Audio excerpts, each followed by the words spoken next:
Utah paper writes about a young blonde cheerleader in Utah who fell into the grip of heroin.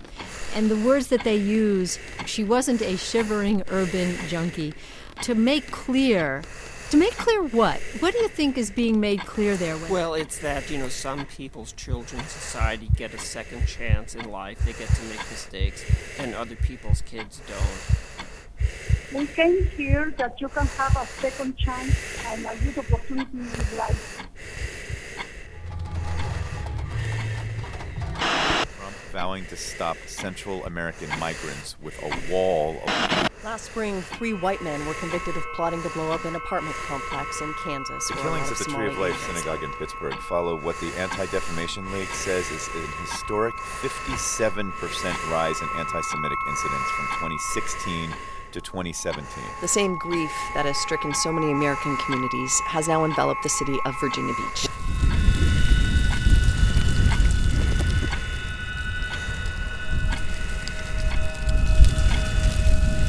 There were 5 high-profile shootings this week in Chicago, Denver, St. Louis, and Philadelphia, and Thanksgiving night in Birmingham, Alabama. Last week's mass shooting in New Zealand was an extreme example of white nationalist violence. But while it's extreme, it is not alone. White hate ideology is rising around the globe, and especially in the United States. So I was, there I was as a data scientist. I was kind of like, at least I'm not messing up the world anymore.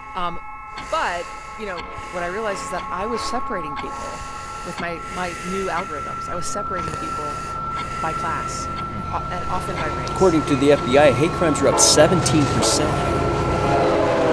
Kids are waiting in cage-like holding cells while their moms and dads go to court trials.